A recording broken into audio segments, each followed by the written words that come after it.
And I want to thank Dr. Akintayo for the invitation to speak here, especially at this time in the world history. We're in the most tumultuous time in the world, and I'm honored to be part of your program. I've never been to Nigeria, but I was just in Botswana and South Africa 1 month ago. I love the continent of Africa. It is the richest continent on earth. The trouble is you have the worst education on earth. And I think that's a very big problem. But the US is now catching up because our education is just as screwed up. And the thing I'd like to talk about is a very important subject. It's called race. You know, we have critical race theory and we have racism and all this stuff. And it always will be there. It always will be, unfortunately. And it's easy, be Japanese growing up in a white community wasn't easy also. My family was put in concentration camps during World War II. And the hatred of Japanese was, well, we bombed Pearl Harbor, so they're still pissed off about that. But anyway, so, racism is a part of our lives, unfortunately. But I'd like to say that it's time we get beyond that and rise above that. And when you look at this thing here, this is my little iPhone. This is the most powerful tool ever created. It is a great equalizer. If you could live anywhere, I was in Botswana just a month ago, and I was still doing business on my little iPhone all over the world. I was still making millions of dollars. So the reason I say the US is just as screwed up as Africa is because our education system is communist, it's Marxist, and they don't teach capitalism. So Rich Dad, Poor Dad is a story of capitalism versus Marxism. My poor dad, the academic, is a Marxist. They're good people, and they really think that if you give people money, that solves the problem. But I'm not religious, and I promote freedom. So freedom of religion. When I was in Sunday school, it said if you teach a man to fish, you feed him for life. If you give a man a fish, you feed him for a day. So Marxists believe in giving people fish. And all that does is create more poor people. And the reason that's our education systems, both in Africa, US, and the world, is because 95% of all school teachers are Marxists. They're good people. But they actually believe if you give people money, it'll make them rich. But all it does is make the country poor. So that's why I wrote Rich Dad, Poor Dad, because this book here is about a Marxist and a capitalist. I am a capitalist. So when your mother gave me my book, gave you my book, she was telling you, hey, become a capitalist, Dr. Akintayo. But you have to go to school, except when you go to school, they teach you to be a Marxist. So this is the great equalizer. It's called the iPhone, created by a capitalist named Steve Jobs, who dropped out of school, the same as Zuckerberg dropped out of Harvard, Gates dropped out of Harvard. All these guys drop out of school because they're capitalists. They're not Marxist. But the good news is this is the great equalizer. And money does not know skin color. Money knows this. How smart are you? And so I'm honored to be speaking to the billionaire habits, because if you think that going to school will make you rich, you'll only get poorer, because they will teach you to be a communist. And as you know, one of the biggest problems going around Africa today and America is communism. Our political leaders are stealing from us left and right. And so that's why I wrote Rich Dad, Poor Dad 25 years ago. It's because I'm a capitalist. So Dr. Akintayo, when you invited me to be part of Billionaire Habits, I'm very happy to be part of it. Because I am a capitalist. You want to be a communist, a Marxist, that's a free country. It's up to you. You want to be Christian, it's up to you. You want to be Muslim, up to you. I don't really care. You want to be gay, that's your business, not my business. You know what I mean? I don't really care. I'm not here to mess with your freedoms. I just want to be a capitalist. I like making money all over the world.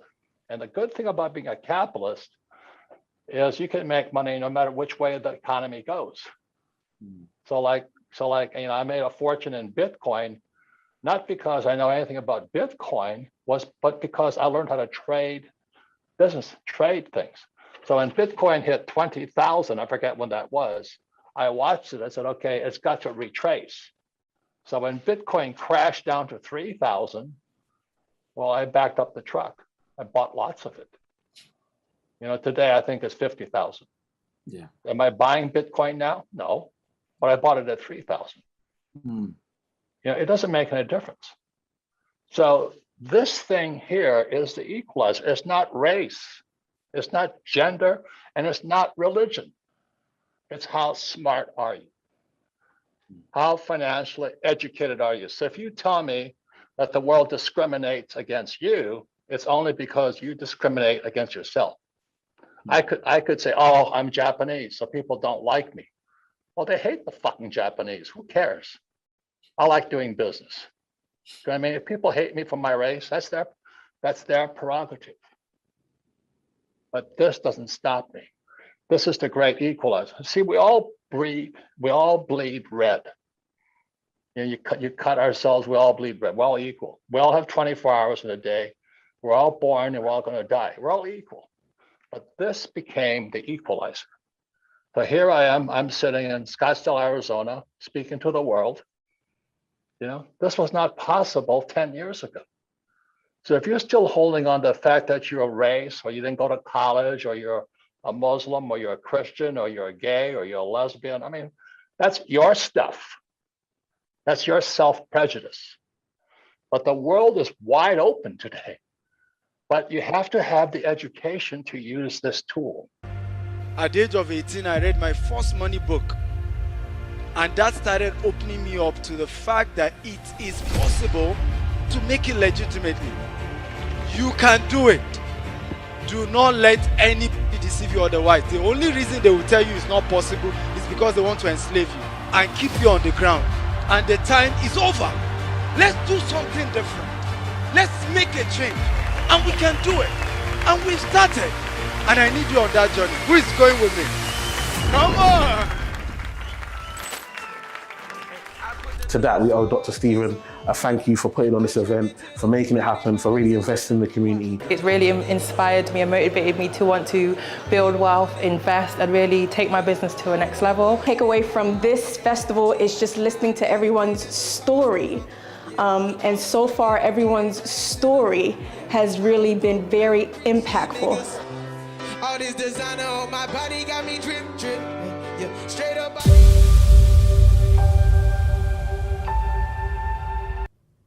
How are we going to get attention if we don't have content out there? Most of them will not, sometimes it happens, but most of the time they don't sit down with you and say, hey, I would love to buy from you. First get-go, first handshake, first interaction. It doesn't happen, especially for high ticket. They need to see you multiple times, multiple exposure, right, from different platforms until they get comfortable and say, okay, I want to do business with you. Put in chat if this makes sense.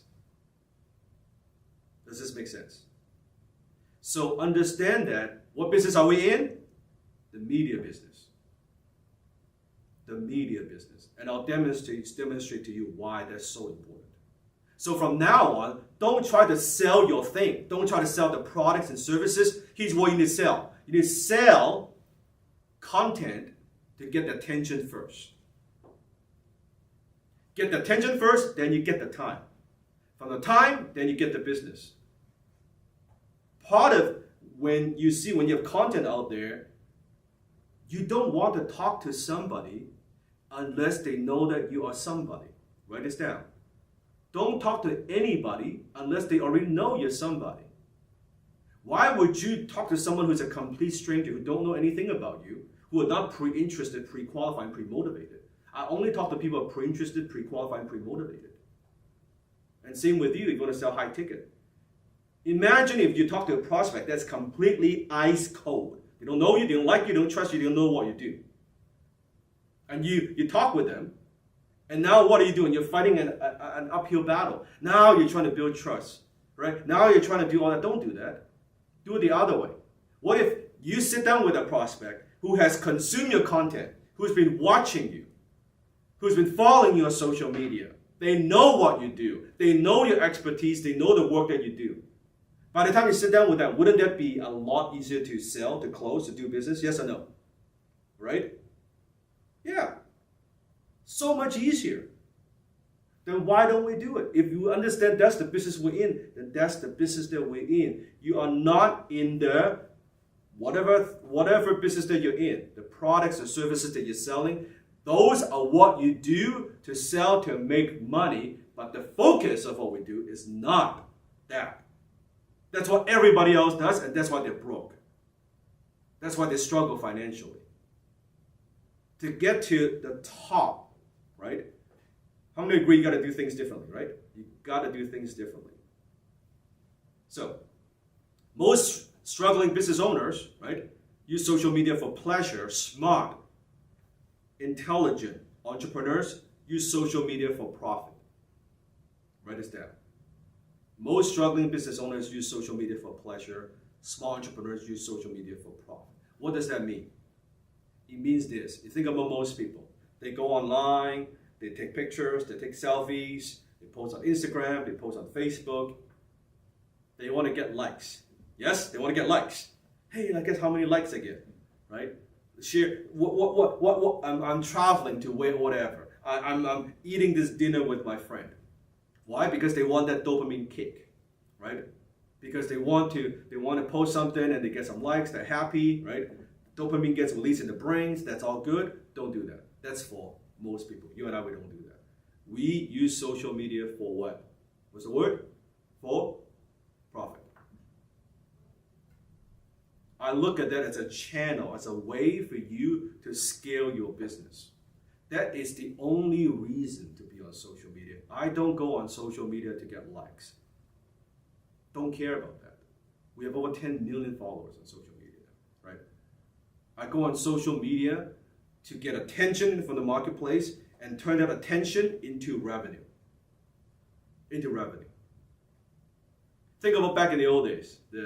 Think about when we had how people used to market, right? They maybe have hand-out flyers, right? Maybe they have a big, massive billboard. They still do that. They still do that, the flyers, right? Why are they doing that? Tell me, why are they doing that? To get customers, to get attention. They don't fall in love with the billboard. They don't fall in love with the flyer.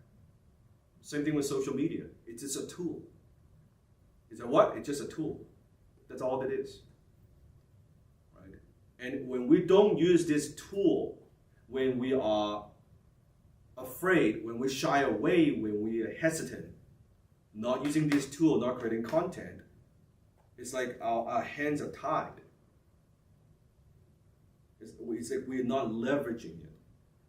You don't have to like it. I don't even like it. I can tell you that. I don't like social media. I like what it does for the business. I don't like it. I use it. Be a master of social media, not a slave. Most people, they're a slave to social media, right?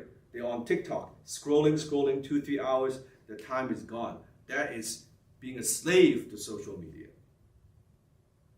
A master of social media, we're using social media, we're using it to promote the business, we're using it to get attention, we're using it to promote our brand, we're using it to attract high-tech clients or not. That's a smart way of doing it. Does that make sense? Yes? For the chat? Yeah. So we use social media for profit. So let's talk about a theory of consumption. Think about whatever that you do. So let's say you are a real estate agent, okay? And you sell property, and for whatever commission that you make, and you want to make $10,000 in commission, let's say, hypothetically. From now on, I want you to think about for every $1,000 you want someone to spend with you, they need to invest at least 1 hour consuming your content. For every $1,000 you want someone to spend with you, you want $1,000 you want someone to spend with you, they need to invest at least 1 hour consuming your content. Now, it could be micro consumption, meaning 5 minutes here, 3 minutes there, 10 minutes, it could be a 10-minute video there, 5-minute article there, 20-minute podcast there, or it could be a one-time, right? Kind of like this. This is a one-time consumption, right? So if I am, an example, let's say pretend I'm a consultant, I'm a coach, I want someone to buy my $2,000 course. Here's a question. If I want someone to buy my $2,000 course, how much time I need them to spend consume my content on social media, put in the chat. How much time? How many hours? Bingo, 2 hours. Pretty much got it right. 2 hours. If I'm a real estate agent, I want to make $10,000 in commission, right? So if you are a middle person, you're earning commission, in other words, you're commission professionals. If I want to make 10K in commissions, I need them to consume at least 10 hours. The Global Wealth Festival has been the ultimate destination for wealth creation knowledge for years. We've had gurus like Ryan Serhant, Grant Cardone, John Maxwell, Dan Locke, and Brian Tracy. These are the minds that have graced our Global Wealth Festival stage. But it's not just about the names, it's about the knowledge, the inspiration, the life-changing connections you make. Imagine yourself in that crowd, surrounded by like-minded individuals, hungry for success, learning from the best in the business, and discovering new opportunities. This is your chance to be part of something extraordinary. The Global Wealth Festival is back again. Are you ready to rewrite your story? Tickets are selling fast. Visit www.stephenakintayo.com/GWFUSA to get your tickets now.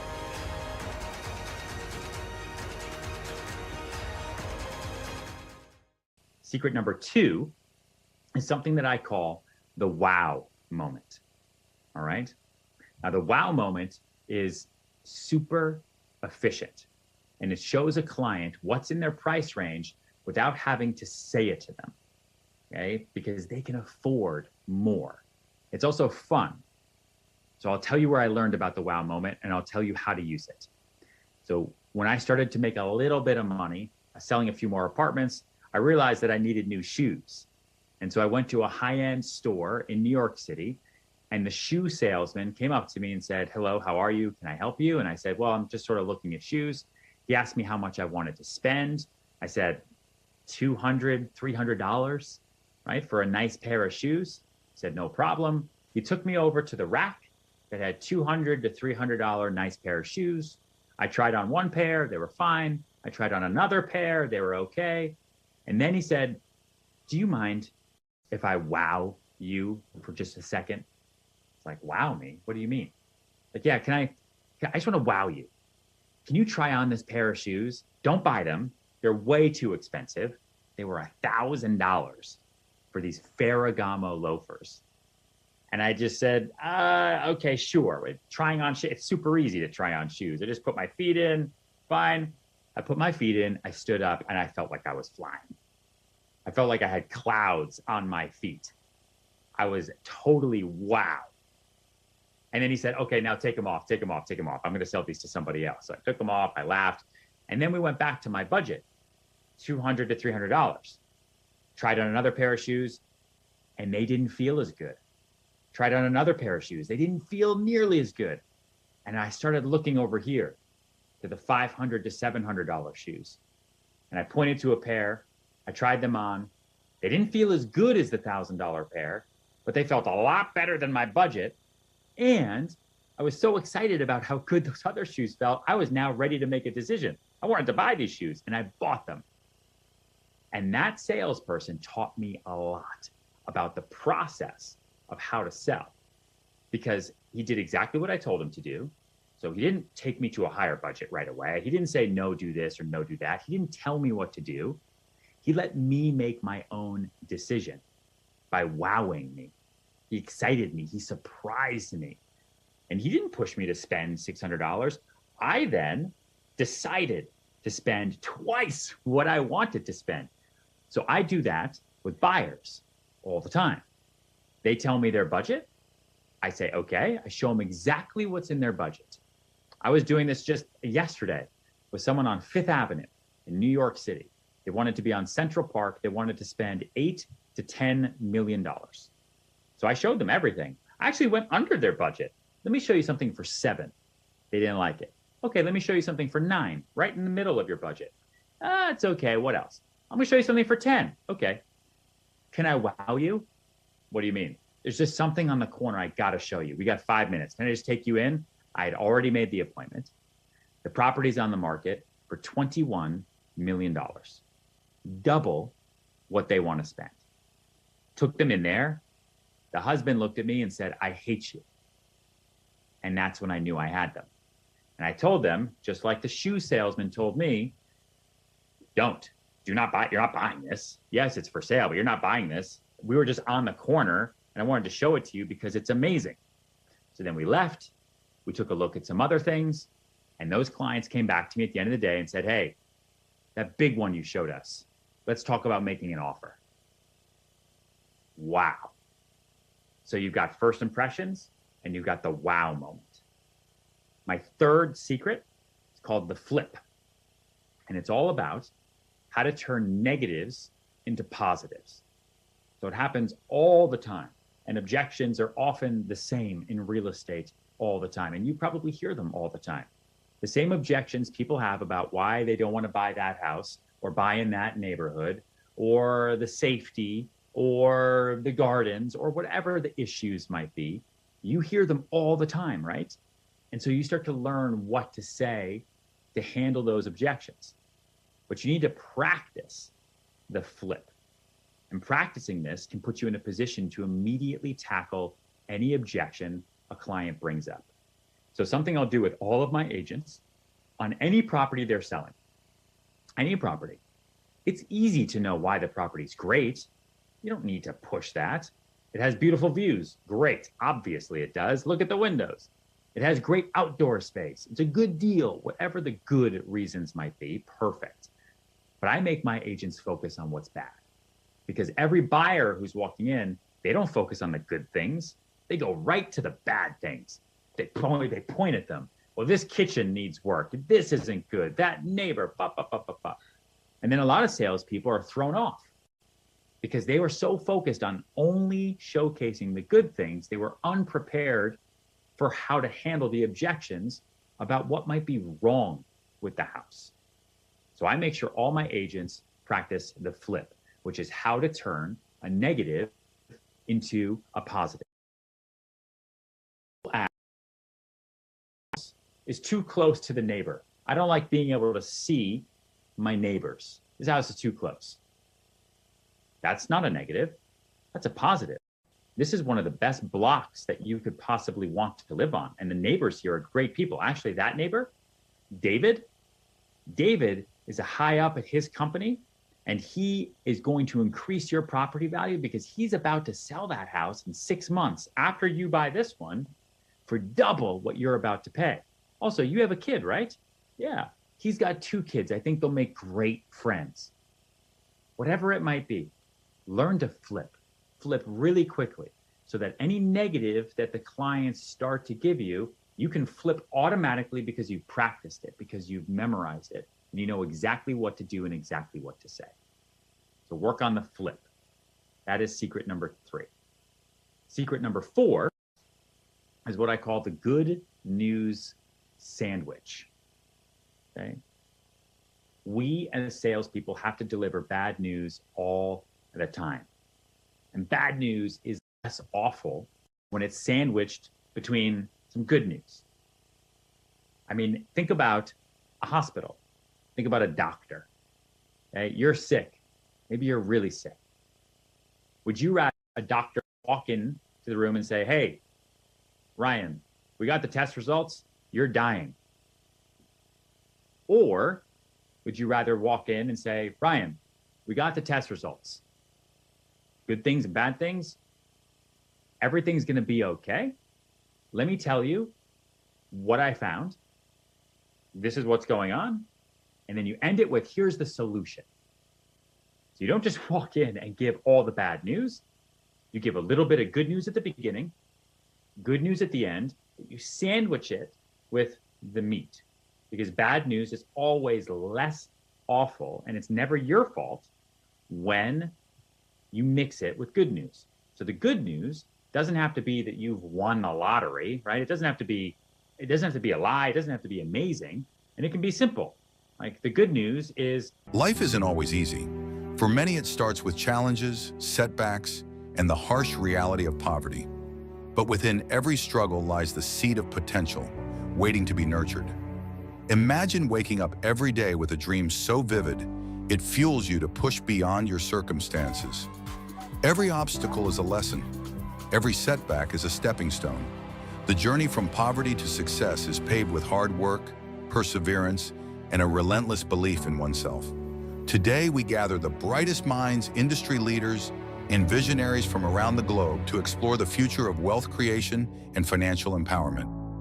From investment insights to entrepreneurial breakthroughs, this conference is your gateway to unlocking new possibilities. Welcome to the Global Wealth Festival 2024. To that, we owe Dr. Stephen a thank you for putting on this event, for making it happen, for really investing in the community. It's really inspired me and motivated me to want to build wealth, invest, and really take my business to a next level.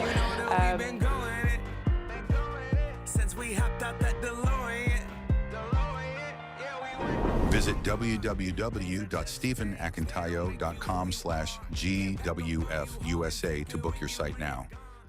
The speed at which you market, promote yourself, your business, your company, your successes, your products, your services, your greatness. The speed and frequency at which you do this will determine how big you get and how fast you get big. Oh my God, this is good. You guys excited? And marketing, what will happen when I market this on Instagram, somebody in some part of the world, maybe in Africa, maybe in Central Africa, maybe in North Africa, maybe in South Africa, is going to see that video on Instagram in my stories and say, hey, we want to do that with you too. Maybe somebody in Dubai sees it. Maybe somebody in Singapore. Maybe somebody here in America sees that. Hey, Grant, Mr. Cardone, we want to do that with you for our conference. So one idea, okay? I'm here today with you to market this idea, this concept. I'm here to sell an idea. I wake up this morning, okay, my idea today is to do a great job for Dr. Stephen. I love this man. I love Nigeria. I love Africa. They're going to be in Dubai. This is parts of the world I want to be in. So I need to come and market and promote to you what a successful business cycle is, so that I can be part of your success going forward. See, the best way for me to grow my brand successful, you and I will always be sister. If I can help you grow your business to your think and your business to 10 times bigger than your imagination, you and I will always be have an allegiance. I think you would agree with that.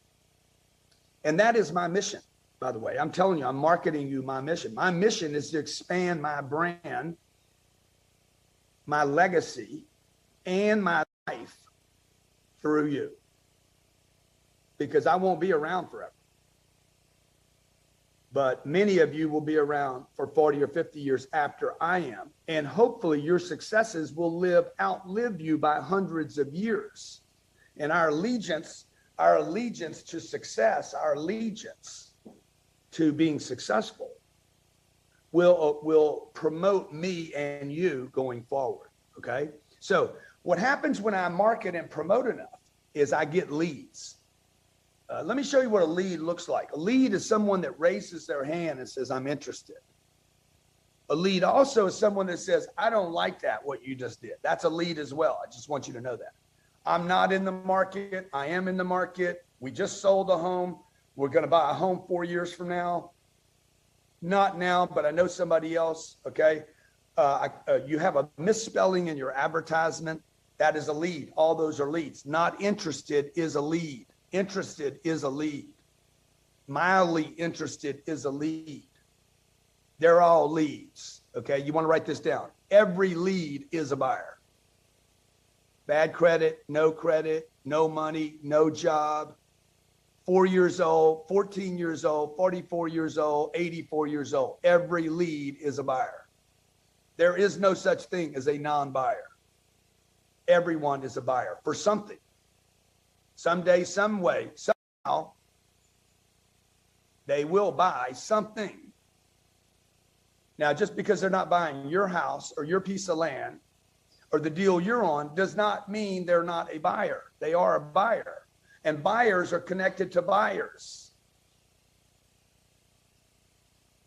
And the fact that I don't sell a car, but they are buying a car and I assist them in buying a car, if I could assist them in buying a car and making it pleasurable and helping the car dealer and helping the lead, the customer, the prospect, someday, somehow, some way, maybe, if I keep this as a qualified buyer, as a lead, and stay in contact with that lead, one day, someday, somehow, some way, that lead, that contact might turn into a contract.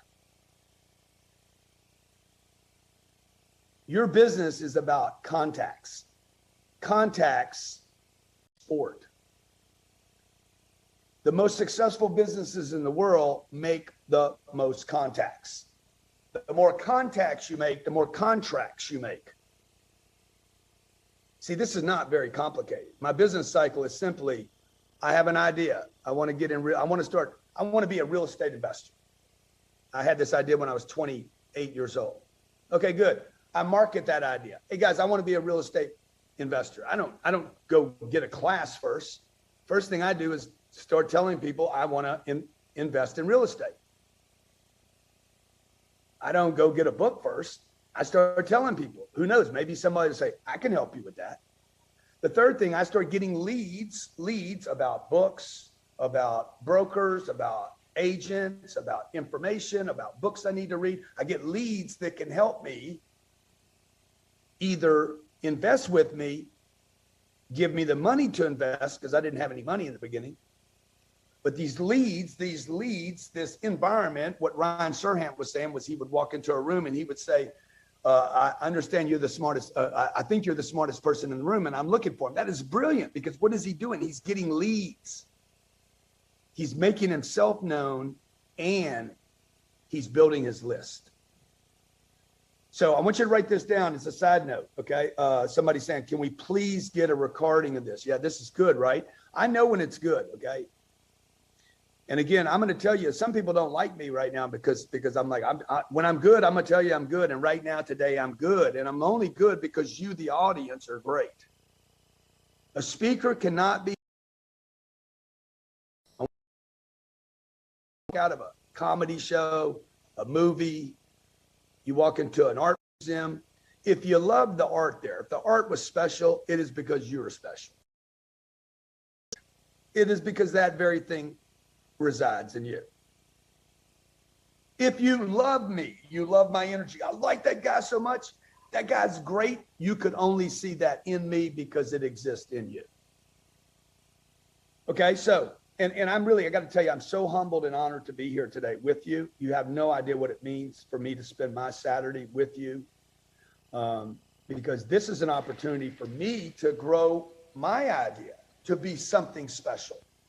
And I can't do that without you. I cannot be something special without you. Hi, my name is Maria Balogun Israel. Ibrahim Brahman, I'm a property investor. And I just want to thank Dr. Stephen Akintai and all the guest speakers. Little did I know I'd be in the room with billionaires. I was on the panel, I'm able to share my story, which from feedback people have taken inspiration from. But the big thing about this event is not just about inspiration, it's about turning that inspiration into action. Inspired me and motivated me to want to build wealth, invest, and really take my business to a next level. And my opinion has changed 360 degrees. So I'm giving you a very honest opinion. And the reason why, because the host, Dr. Stephen, he has put on a fabulous event, and every speaker that has spoken into my life. Opportunity, and I appreciate you all so much. Thank you, Dr. Stephen. So much for this opportunity. God bless you. To be here and to be able to share this with you all right now. Visit